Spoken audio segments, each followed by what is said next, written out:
आपके सामने एक टॉपिक है, वो है आईसीएआर का। आईसीआर की स्थापना कब हुई थी, आईसीआर क्या है, और आईसीआर को स्थापित करने के लिए ब्रिटेन ने कैसा सहयोग किया हुआ था, और कितने रुपए ब्रिटेन ने भारत को दिया था जिसकी लागत से भारत देश में आईसीआर की स्थापना हुई थी। आईसीआर का ऑफिस कहाँ पर है और इसके मंत्री अध्यक्ष कौन से मंत्री होते हैं, आइए हम लोग समझते हैं आईसीएआर के बारे में। आईसीएआर जो वर्तमान नाम है इसका, इंडियन काउंसिल एग्रीकल्चर रिसर्च, वर्तमान नाम क्या है इसका, इंडियन काउंसिल एग्रीकल्चर रिसर्च, जबकि इसका पहले नाम था इंपीरियल काउंसिल एग्रीकल्चर रिसर्च। जो इंडियन नाम है वो पहले इंपीरियल हुआ करता था, इंपीरियल काउंसिल एग्रीकल्चर रिसर्च। स्थापना किसने किया था, सुनो, ये देश का सबसे बड़ा संगठन है जो कृषि के लिए काम करता है ना। तो सुनो, ध्यान देना, ये ग्लोब है, यहाँ पर ये भूमध्य रेखा, ये भारत देश, यहाँ पर एक देश, इस देश का नाम ब्रिटेन।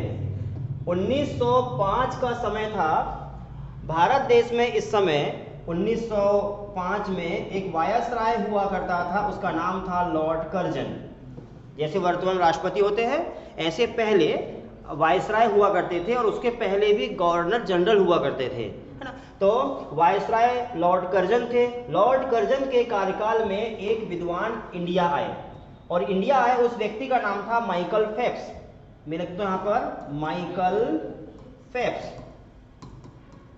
माइकल फेप्स ने कहा कि भाई एक काम करो, इंडिया जो है, भारत देश जो है वो कृषि प्रधान देश है, कृषि के ऊपर 99% जनसंख्या डिपेंड कर रही है, कृषि जो है कृषि कर रही है, पशुपालन कर रही है, जानवर चरा रही है ना। तो बोले एक काम करो, आप कृषि के लिए अलग से एक संगठन बनाओ। तो माइकल फेप्स के कहने पर लॉर्ड कर्जन ने 1905 में एक समूह बनाया, और उसमें सहयोग करते हुए माइकल फेप्स ने 30,000 पाउंड रुपए भी दिया। पाउंड समझते हैं, डॉलर, पाउंड, एन मुद्रा का नाम है ना। जैसे मैं बात करूं, $1 बराबर कितने रुपए होता है अभी, 82 रुपये अभी है, 82 इंडियन रुपीज। एक पाउंड बराबर कितना है, 105 रुपये है। और एक दिनार बराबर कितना होता है, एक दिनार, जो खाड़ी देश है भारत देश, यहाँ जो खाड़ी देश है Saudi Arab, UAE, Oman, Yemen, Bahrain, Jordan, ये जो देश है यहाँ चलती है दिनार।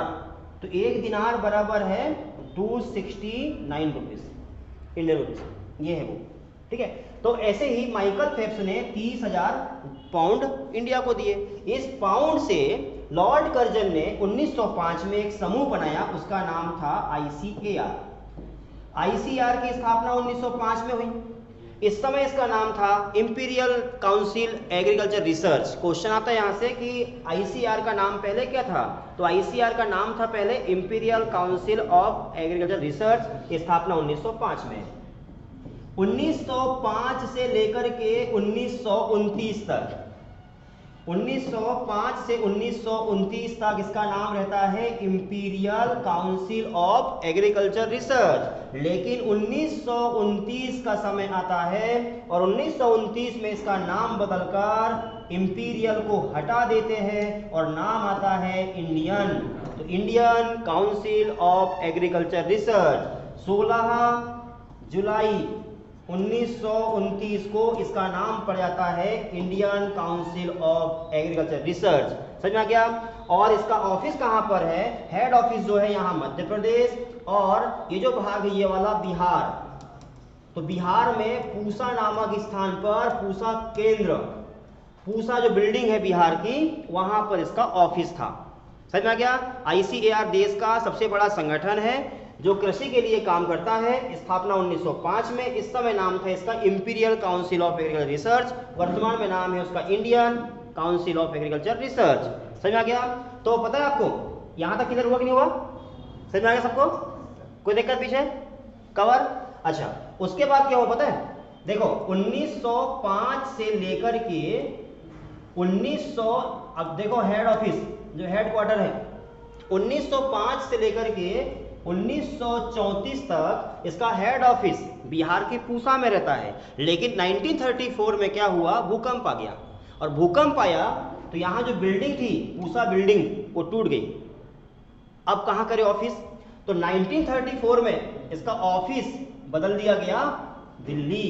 तो क्वेश्चन यहाँ से आता है कि देश का जो ICAR है, बड़ा संगठन कृषि के लिए काम करने वाला, Indian council of agriculture research, इसका ऑफिस पहले कहाँ था? तो हेड ऑफिस पहले बिहार के पूसा में था, वर्तमान कहाँ पर है? दिल्ली में है। कब बदला? 1934 में। उसके पहले कहाँ था? पूसा में था। कब से कब तक? 1905 से 1934 तक, है ना। अच्छा, इसका नाम इंपीरियल कब तक रहा? 1905 से 1929 तक। 16 जुलाई 1929 को नाम बदल के Indian council of agriculture research कर दिया गया। अब सुनो, अब ये तो यहां तक आपको समझ आ गया। अब आप बोलेंगे कि सर जब भूकंप यहां आ गया, जो बिल्डिंग यहां टूटी थी कुछ तो बची होगी, बची हुई भाग को क्या किया? वो जो अब नहीं बची तो जो क्षेत्र है उसको क्या किया होगा? वो जो क्षेत्र है जहां भूकंप आया था, वो जो बचा हुआ क्षेत्र है वो क्या हुआ?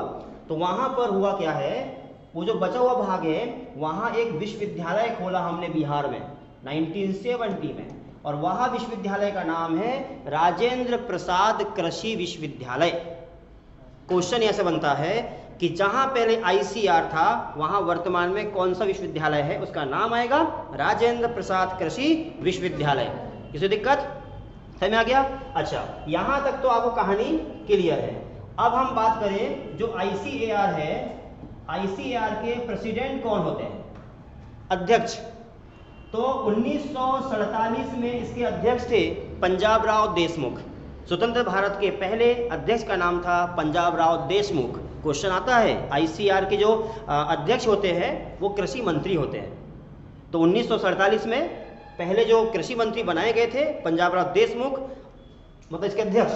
और उसके बाद में 1950 में देश क्या हुआ? गणतंत्र हुआ, संविधान लागू हुआ, है ना। जैसे अभी आपने बोला कि पुराना संविधान, नया संविधान, संविधान तो संविधान है। तो 1950 में संविधान लागू हुआ, देश रिपब्लिक हुआ, गणतंत्र हुआ, और उसके बाद में पहले ICAR के पहले अध्यक्ष बनाए गए देश के पहले राष्ट्रपति राजेंद्र प्रसाद जी को। ठीक है ना। तो राजेंद्र प्रसाद यहां बने। और उस वर्तमान में कौन है? वर्तमान में नरेंद्र सिंह तोमर नहीं, नरेंद्र सिंह तोमर जी को बनाया गया था 2019 में। भारत देश के कृषि मंत्री नरेंद्र सिंह तोमर जी बने और इसके अध्यक्ष भी नरेंद्र सिंह तोमर जी बने। लेकिन अभी चुनाव हुआ MP में, और जब चुनाव हुआ तो इसमें जो मंत्री थे कृषि मंत्री वो MP में चुनाव लड़ने आ गए, विधायक बनने, और पद खाली कर दिया। तो अब कृषि मंत्री जिनको बनाया गया है उनका नाम है अर्जुन मुंडा। तो वो इसके अध्यक्ष है अब, अर्जुन मुंडा। कोई दिक्कत? अब समझ में आ गया? तो ये ICAR, जरा लाउडली बोलो, ICAR का full form Indian council of agriculture research. जो नहीं बोलेगा उसके यहाँ 2 भैंस। बोलो अब,